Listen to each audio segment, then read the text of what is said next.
welcome back, or welcome. I am Book Lover Lorna. This is my YouTube channel, if you couldn't already tell that, and here we talk about all things books. I've got a bit of a different setup today. I'm sat on the floor. I think that the lighting might be horrific, but I just wanted to film these books where they were already sat, and it's a bit of a different backdrop, isn't it, from my usual bookshelf setup.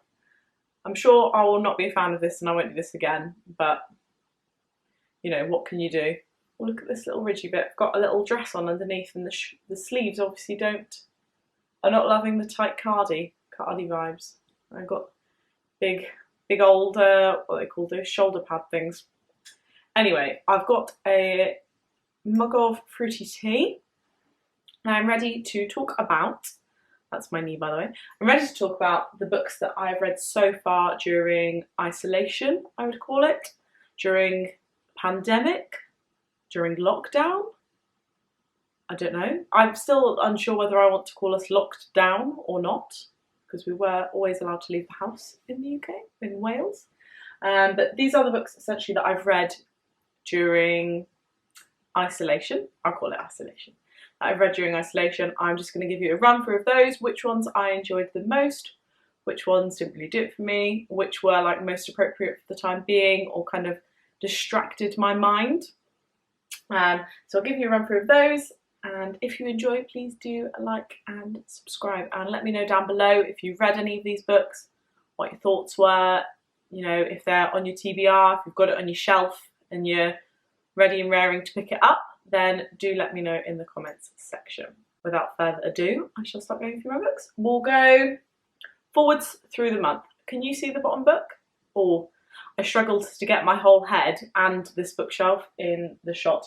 This isn't a bookshelf. This is a little, what would you call this? Little stand. I would say that it's most apt for when people used to have a telephone stand and you had one of those big old telephones where you did the thing and then pick up the whole phone and it's on a cord.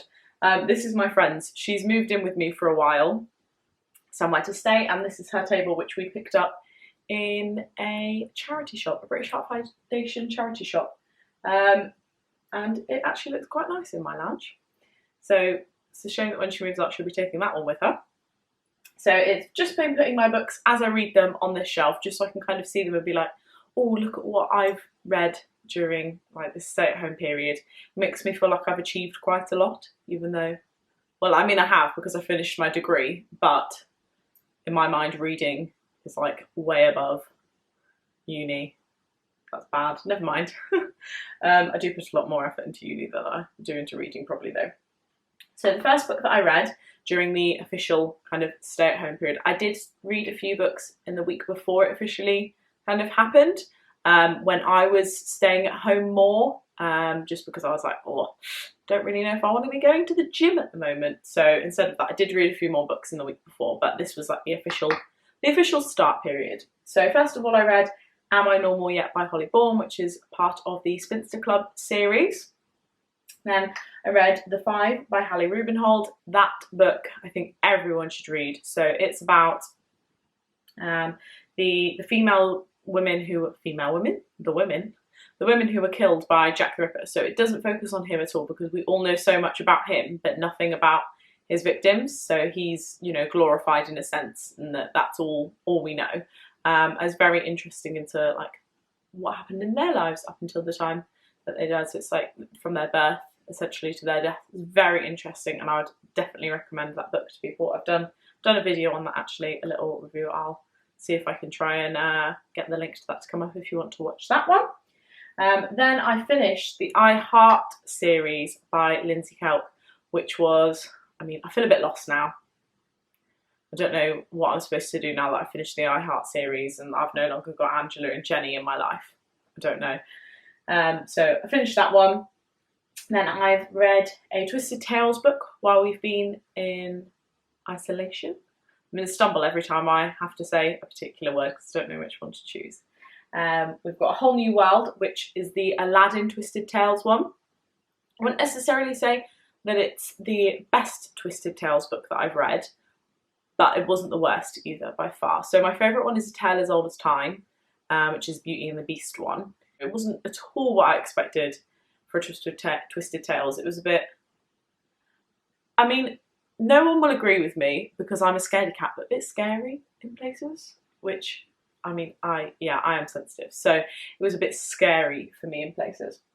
Then I did start to read the Me Before You trilogy again, so that's a reread for me. I have read the books before, and Me Before You is one of my favourite books. I just wanted to reread it, and obviously I can't really read the first one without following on with the trilogy, just to remind myself, because I think Me Before You I've read a couple of times, but I don't know if I've read the other two books more than once. So, what's that noise? Oh, the tortoise is moving again.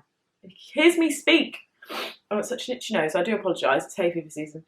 So I reread that one. Obviously loved it. I reread My Sister's Keeper. I am going to start rereading all of my Jodie Peacock books, which you'll see me chat about on another video, soon to be coming.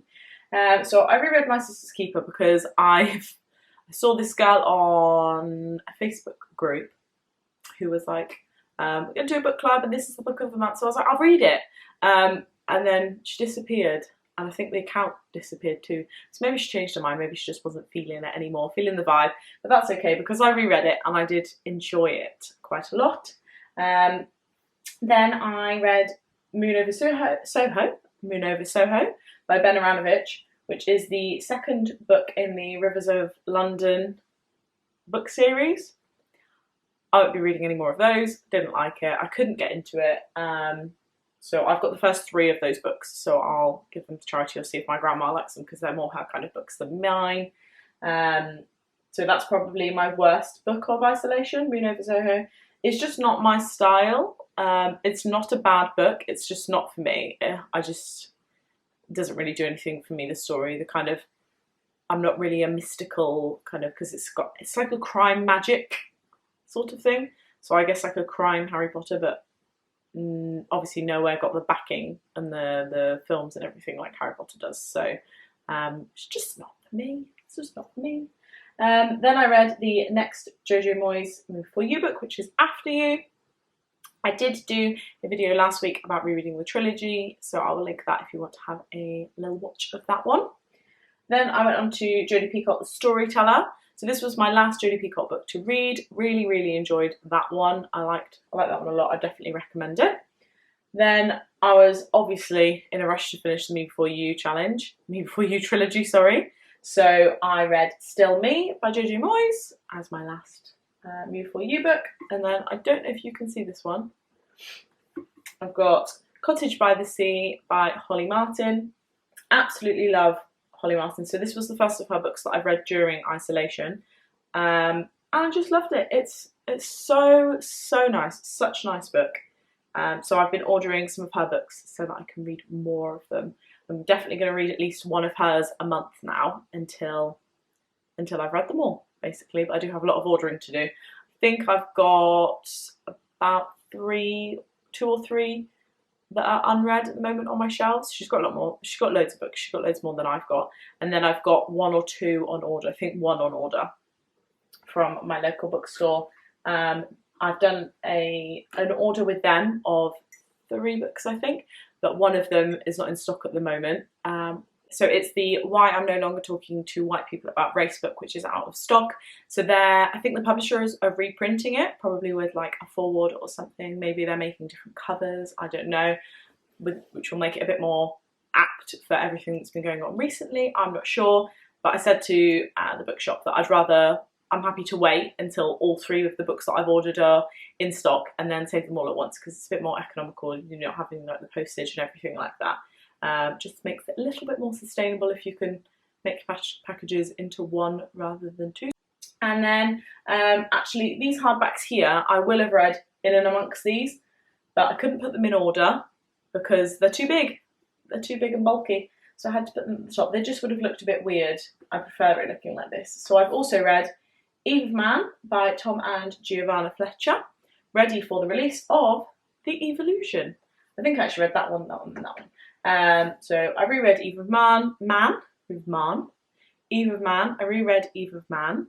and then read The Evolution as well, which I did. I'm doing loads of isolation videos on all these books. I did do a video review on those as well, so I'll also try and link that one if you want to watch that. It's a spoiler-free book review. And then The Switch as well, which I've also done a spoiler-free book review on. I've been a busy bee, haven't I? So I also read that one as well. And then Time Traveller's Wife, again, I did a video on that one. I feel like a broken record. And then I started to reread the Hunger Games books, which is because I want to read, what's it called? A Ballad of Songbirds and Snakes? A Ballad of Songbirds and Snakes. Wow, that's a mouthful. Whoa. A Ballad of Songbirds and Snakes, which came out... What month are we in? It must have been last month. It must have come out in May. I wanted to read that, so I'm rereading, even though I don't really think it matters. I don't need to reread the first ones before I read the last one.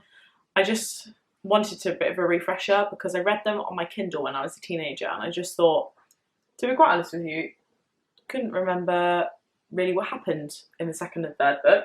So I read the first one, enjoyed it way more than I think I did before. When I went on to my Goodreads, it said that I'd rated The Hunger Games as 2 stars, and I was like, well, I mean, I've enjoyed it massively this time. I think I put a 4-star on it. Sorry, I'm a bit fidgety, I don't know where to put my cup of tea. So I think I must have enjoyed it way more than I did before, unless I just clicked on a random star number because I'd read it on my Kindle before I actually got Goodreads. I don't know. I can't be 100% sure, but massively enjoyed that. And then I've read How Hard Can Love Be by Holly Bourne, which is the second in the Spinster Club series. So it was Am I Normal Yet? How Hard Can Love Be? And then the third and final book in that series, although I think there is a novella, kind of like side book, something about New Year's Eve. And a Happy New Year's Eve, something. I don't know. I think there is another book, but the 3 main books from the Spinster series.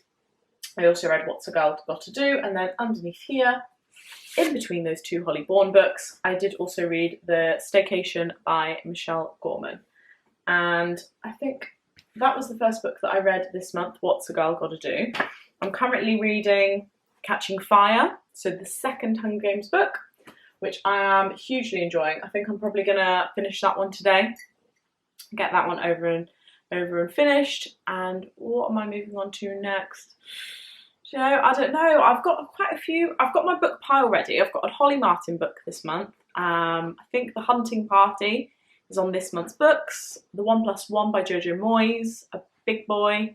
Family Upstairs by Lisa Jewell. And then I'm going to read Pride and Prejudice this month. I already feel like we're on the 10th of the month and I'm far behind my target.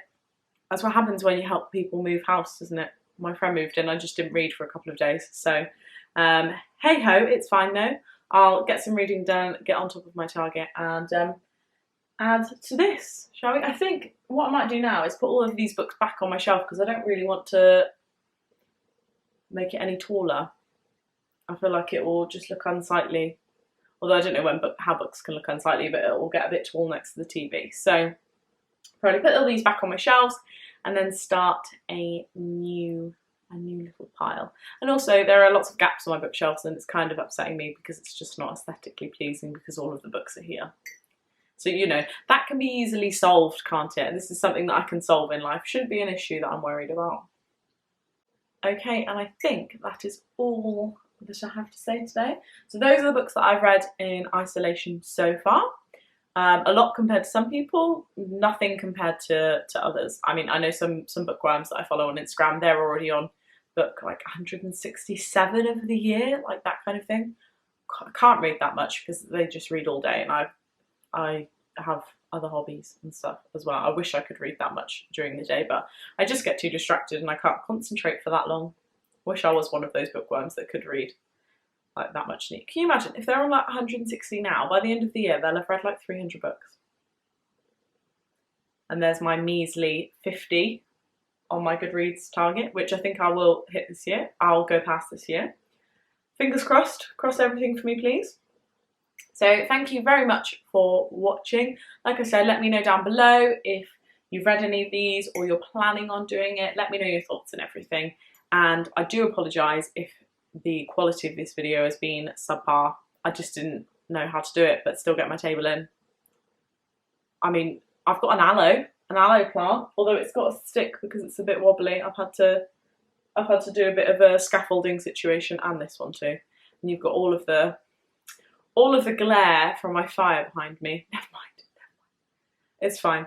It's fine. We're not in the big business. We're just doing this for the bants and the fun. Can't believe I just said bants.